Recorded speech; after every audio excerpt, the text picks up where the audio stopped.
15 अगस्त 1947 का दिन, जब भारत एक गणराज्य के रूप में स्वतंत्र तो हो गया, यह एक स्वतंत्र देश की श्रेणी में तो शामिल हो गया।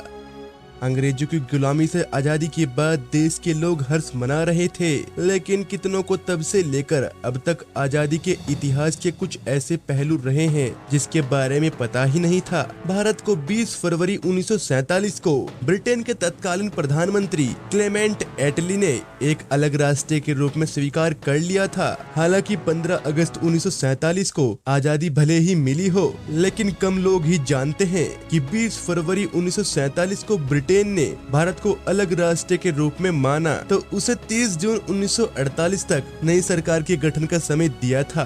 दोस्तों, भारत से एक दिन पहले 14 अगस्त को पाकिस्तान आजाद हुआ, लेकिन दोनों देशों के बीच कोई निश्चित सीमा रेखा तब तय नहीं की गई थी। दोनों देशों के लिए 17 अगस्त को रेड क्लिफ लाइन की घोषणा की गई।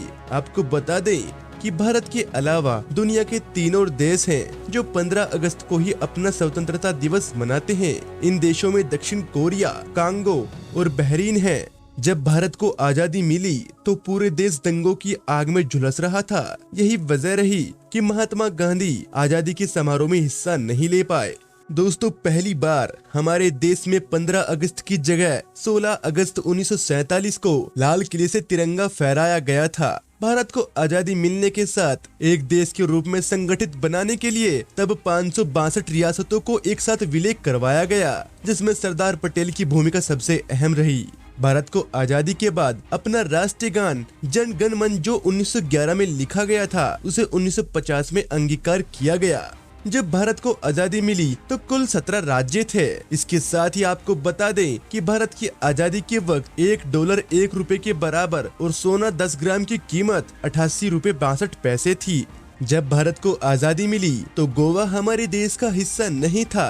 19 दिसंबर 1961 को भारत की सेना ने इसे पुर्तगालियों से आजाद कराकर देश का हिस्सा बनाया था। वहीं 1975 में सिक्किम, जो तब तक केवल भारतीय संरक्षित क्षेत्र, उसे भी भारतीय संघ में शामिल किया गया और वह तब हमारा 22वां और अंतिम शामिल होने वाला राज्य बना। हालांकि दोस्तों, इस सबसे भी अधिक चौंकाने वाला फैक्ट यह है कि भारत का राष्ट्रीय ध्वज 7 अगस्त 1906 को ही कलकत्ता के पारसी बागान स्क्वायर में फहराया गया था, जबकि यह भी तब से लेकर अब तक इतिहास का हिस्सा रहा है। तो दोस्तों, उम्मीद करते हैं कि आप लोग भारत की आजादी के इतिहास को जान गए होंगे। अगर आपको यह वीडियो पसंद आई है तो वीडियो को लाइक और चैनल को सब्सक्राइब कर लीजिए और साथ ही बेल आइकन ऑन करना ना भूलें।